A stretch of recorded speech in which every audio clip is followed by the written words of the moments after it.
What's going on, everybody? It's your boy Sirr Love from Phase 6. Here's another snippet from Chasing Greatness. You can't move like that post-COVID, and no matter what artist or what team you're working with or whatever, budget constraints are always a thing. Like so many cats out here that you see, as we said earlier, look like they're stunting. They're really not. You see them on stages, backstage with this person, on stage with this person, in the club popping bottles, blah, blah, blah, blah, blah, blah. Wow. But the real story for all these artists is they're broke. They got a hit song on the radio, but they broke and trying to figure it out. Wow. And so this leveled the playing field. So people like that were scared to showcase their records, to do a visual, I think they're losing. And then you have new artists that don't know what they're doing, as you mentioned. Right. They're just like bumping it. We're just gonna do something, and it's hitting, it's sticking, you know. And I just think that's the space that we're in. Unfortunately, there's always going to be a deficit in artists recognizing the business, just because artists are creative people. This is true. I just don't think you make an album by saying, how does publishing work? I think you just go in the studio and say, man, I got some shit. And just go make an album. You just go do it. Just go do it. No, that's right. That's facts. Yeah, no, that's real. It is. It's just, you know, I don't know. I mean, I just feel for people, you know, but I know that everybody's doing the best that they possibly can in this world, and it's great how they're doing it. So I'm just hoping that things are really starting to make a change. I mean, audio in general has really seen a rise during this time. Crazy. I mean, podcasts are back. Radio is back. Like the theater of the mind. You know what I mean? That whole concept is coming back. And like you had mentioned earlier, I mean, Joe Rogan, just 100 mil. But the brother's been putting in work, though. Deal, man. Yeah. He probably got some percentage for every person that signs up, you know, per whatever, right? You know, during this period. And the biggest thing is Spotify's value went up 13%, 17%, something like that. Yep. Right? Which means if you look at the value of the company and you add that percentage to them, Spotify, the organization, you know, from an accounting perspective, made $5 billion by giving him that money. When you do the math. We sit down and do the math and say, okay, the organization is already valued at X amount. When you add the additional percentage, the stock price increase, blah, blah, blah, blah, blah, because the stock price went up. The organization made a few billion out of that deal, even though they paid him out 100 million plus, you know, all the other accelerators on top of that. Do you think that, I saw a post on, I think it was Twitter, I can't remember who said it, but they said something to the nature of like, do you think that rappers are going to start having podcasts now, trying to get podcast money, seeing as how Joe Rogan just went ahead and did that? Do you think that might be a possibility? Yeah, I think everyone's doing it. I mean, it's the gold hunt, right? Everyone's going to jump in and try to do some things. It's a new market. And in order to be successful, you got to be first, you got to be the best, or you got to cheat. Right. And Joe was number one in the space. He was the best. You know, there's other people that's been in this space longer that are going to have a lot of value that transition from radio to podcasting. You know, Charlamagne's doing a lot of great things. Dave Ramsey's got a huge following. You know, there's a lot of people that have a huge following in that space. And, you know, the real estate for podcasters just went up. So when a neighborhood's going up, you know, people want to be a part of it. Yeah, everybody want to rise. Everybody want to move in. That's true. The barriers to entry are extremely low. What do you need? A microphone? Zoom? And here we are. Right. No, that's real. That's definitely real. I'm like I said, man, I'm just happy that things are moving in a positive direction.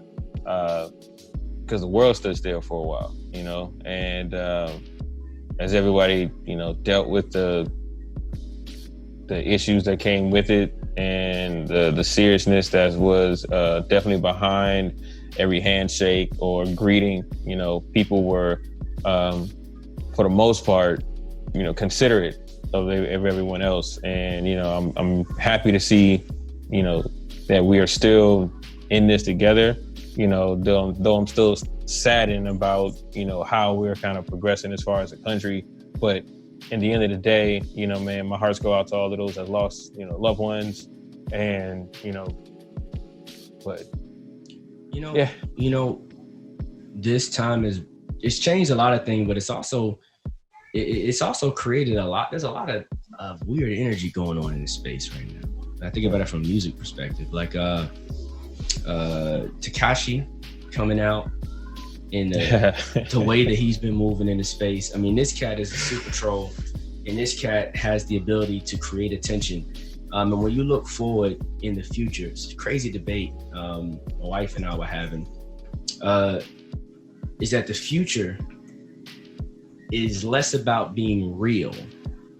It's more about being, I don't want to say being popular. It's not just popularity. It's being, it's not just relevancy. It's more being seen. You know, facts. Tekashi doesn't have to be the best rapper in the game to get the most awareness. He doesn't have to be, you know, the person that plays by the rules. He doesn't have to do any of the standards and norms that we previously judged somebody by. He doesn't have to do it. Donald Trump's the same way, right? Donald Trump is not doing anything presidential. He just focused on getting eyeballs. I'm going to give you one dramatic event. Before you can focus on that one, I'm going to give you another one, and after a while, I'm going to create a new normal around the way that I'm approaching it. I'm normalizing, you know, my view and imposing it on the world. Tekashi's is doing the same thing. And when I sit down and look at it, and I go, these two are not doing anything wrong. The whole country is doing this, right? We're all getting on social media and creating a false reality and imposing that false reality on the world, telling people this is who we are, this is what we do. Even if you're on TikTok, you know, people are trying to say, hey, I'm fun. Hey, I'm funny. Hey, I'm this, right? And it's more tangible qualities. It's less, look at me, I'm a superstar and I'm pretty and this. It's like, look at my raw creativity, but it's still an over exaggeration of said raw creativity or raw whatever it is. And Instagram, over exaggeration of who you are, what you've done, what you've accomplished. You know, Twitter, an over exaggeration of your views and your stances on things. And we're really getting to a place where all these vehicles that we're putting in front of us to represent us are what we're defining ourselves at. Meanwhile, people are just extremely empty, right? They're extremely empty. And I look forward and I go, what does this look like in the future? Because in the future, you know, like I said at the beginning, I'm in tech, right? It's only but so long. I think Elon Musk just did another interview with Rogan, I think. Was it Rogan? Someone how gaming is going to be it's going to be normal. Like it's going to be so real that it's undistinguishable. And I've done a lot of work in the VR space, so I'm like, yeah, that's 100% true. Well, yeah, because I saw that interview where he was talking about there was I think Unreal Engine did this, and they had a scene in the I guess it was in the forest, and it looked so real. Like you swore it was real, but it was just it was all computerized. And I think we are going to move in that space. But getting back to what you were talking about with Tekashi, do you believe that somebody is going to check him? You know, just to be like, hey, I know you're out, you free, you're doing what you're doing, but do you think someone is going to pull him to the side one more time and be like, hey, like, you might want to chill out the way you're doing it? It's already happened. They can't stop that. I think at this point, if it's street code, you got to do what you got to do. Someone got to knock them off. But I think this is a challenge to the street code. Me personally, I'm not a fan of the street code. You know, just being straightforward and being honest, right? Right. As a person that had to experience so many things associated with it, I think there's just a better way that we can conduct ourselves and get money and grow and live together. But you know, according to the codes, you know, he was supposed to have gotten dealt with a long time ago. This is true. Right. Yeah. And the fact that that's not happening is probably a symbol of something. It's a symbol of change. Or is money more important than the values, right? Because this dude is an earner for a lot of people still, regardless. are these organizations as aggressive and violent as they say they are, right? It's one thing to be violent in the darkness. It's another thing to be violent in the light. You know, this dude has the light on. So when you do something to touch this man, it's kamikaze. Like you know you're going down. You're going down, right? Are you bred like that? Are you? You talk that, but are you bred like that? I think it's really challenging a lot of concepts. And if anything, you know, he's making it acceptable to snitch. Like, I don't agree with the concept, but then at the same time, you know, as a people, I think that's a conversation that we should have, right? Like, is it okay to do that? Yeah, would there be as much crime in the neighborhood if we, you know, talked about the crime in the neighborhood? Well, see, there's a difference though, right? Because there's a difference between snitching and, I guess, telling the truth or telling on someone, if you want to break it down like that. Like, right. Snitching would mean you involved in the fact that you are in the act with the person. Y'all got caught and you turn and you literally ratted this other person out. Like, it's not like a crime was committed in the neighborhood and police are going around knocking on the doors and saying, hey, do you know anything that happened? That's not snitching, because you weren't a part of because you weren't a part of the actual situation to literally snitch on someone else. You know what I'm saying? I think what you might be informing. You might be I give you information. Is being a rat. Like, the concept of being a rat. Like, we both did something together. I got jammed. I don't want to go down. I'm putting you under the bus. But that's what snitching. But that's what snitching really is. No, because snitching is also, you know, calling 12 because the dope boy lived next door. You know, like, I think snitching is a term that's allocated to people that are in that space. If you're living by that code, you're not telling nothing to nobody, period. But right? You're not. But that's what I'm saying. But that's what I'm trying to say. How do you know? Just because you're living adjacent to someone who's in that space does not necessarily mean that you're in that space. No, if grandma calls the cops on the trap house next door, then that's just what it is, right? That's not snitching. That's not snitching, right? That's what I'm talking about, though.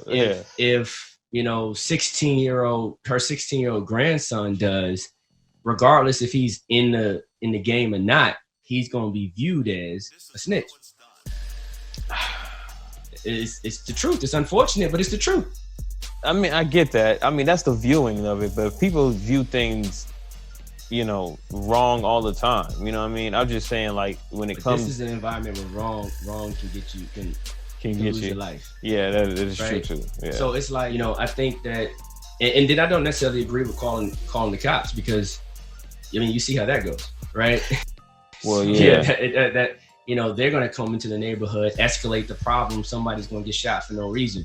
Now, it's not going to happen every time, but it's likely.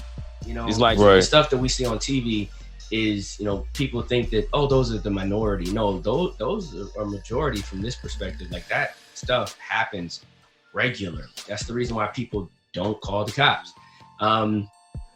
You know, but, you know, outside that, I digress. That's a whole nother pathway. I just feel like he's coming into the game, disrupting it in such a way that it's putting a lot of eyeballs on him, and it's allowing him to increase his market value, to increase his streams, increase his plays, to increase his viability, to increase his awareness. Which, at the end of the day, when you look at music and you look at the business, it's all about conversions.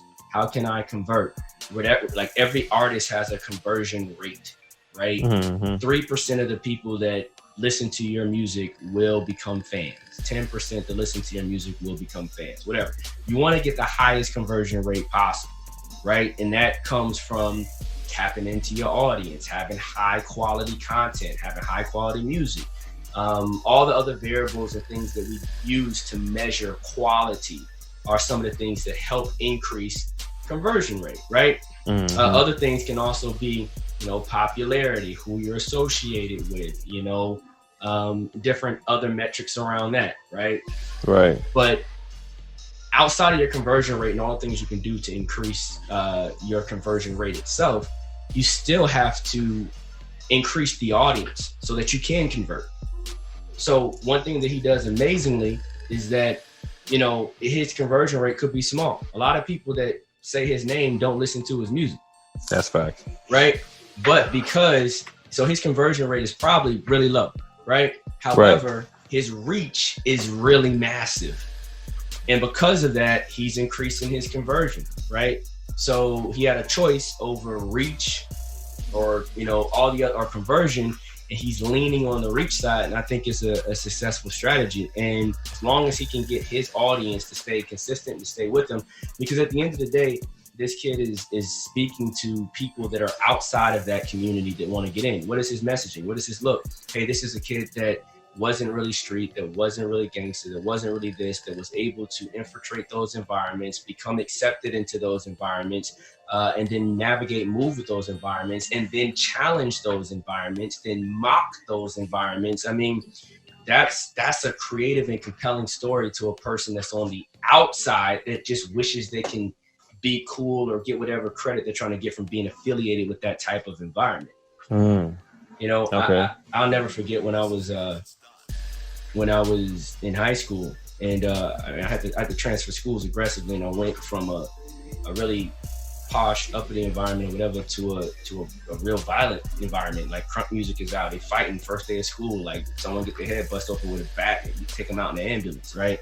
So I get transferred into this environment, and now all my friends are Bloods, right? Like I never joined the gang or nothing, but that was just the affiliation around me. That's because that's what they were. And, you know, that was just my friends, but you know, they did what they had to do, whatever. And I had a friend that came from the previous environment that I was in, the type of environment where we rode horses and played hockey and, you know, watched Brink, you know. I came from, you know, these guys are coming back and going, man, how did you get those friends? How did you make them become your friend? And I remember hearing these conversations like, what? Like, how did I make them become my friend? What you talking about? Right. I don't know. You know, this is talk. I don't know. Fuck that question. So like, but the allure of these guys when they would come around my new environment and see me accepted into this space was really crazy. And then I had friends that I had old friends meet my new friends and join gangs. Wow. Straight up. And I'm sitting there looking like, what the fuck are y'all doing? Just because they wanted to be in so bad. Like that allure on the outside is just crazy. And 6ix9ine speaks to that audience, man. How many people do you think he's going to affect with that mindset, if you could guess? He's not affecting people with the mindset. The mindset's already there. I think he's just channeling it. Okay, how many people do you think he can channel it to? Millions, bro. I can't even quantify that. Wow. You gotta think, you know, ever since hip hop took over the American culture, right? Hip hop started being glorified, you know, gangster rap started being glorified in the 80s, right? Especially increasingly so in the early 90s, late 80s, early 90s, right? And there's been an emphasis on the violence and the, you know, the mafioso concept. So just like we used to, you know, glorify Italian mafias and mobs and things of that nature, you know, hip hop glorifies gangsters and drug dealers and this and that and the third. It's the same concept.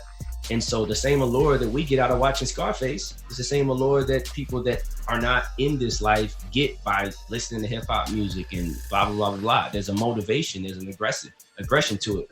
I was listening to this kid, you heard NLE Chopper? Heard of the name, but haven't really heard of his music. Man, this kid got a song called Walk 'Em Down, right? Okay. And I'm riding down the street, I'm listening to the record, and bro, I can't help it. It's just, you know, the song, Walk 'Em Down, Walk 'Em. I'm like, God, this shit is hard, right? And I'm vibing to the record and I'm feeling the energy, right? But, you know, obviously I'm looking at it, my lens is different. I'm more mature now, so my lens is like, yo, he okay, let me give you context. The song is about, you know, a guy that's attacking another guy that's on his block. Like, gotcha. Right? You violated my space. I gotta come see about you, whatever. and I ain't doing no drive-by. I'm gonna walk you down. I'm gonna walk straight up on you. Some real Cali-ish. Right. And so it's aggressive, it's violent, it's all those other type of things. But like at the same time, it's like I'm looking at it from like the ambition standpoint. It's like, no, you're trying to take what's mine. I deserve what's mine. And I won't let nothing stop me from getting what I deserve and holding what I have down and being, you know, that aggressive mentality. It resonates, even though I really have no interest in walking nobody down. You know what I'm saying? I ain't got no interest, right? And none of that ship is sailed, right? Like so it's kind of like there's still this motivational hunger, strive for success. I encourage everybody to become a member at phase6.com, PHASEVI.com. Come on over to the website, become a member, soak this game up, keep building your career. There's no other place like it online, in my opinion. Come to phase6.com, become a member, join up with the squad, and let's continue growing. So honestly, if you want to get your voice heard, if you want to get your question answered, send us a message, 404-442-4792.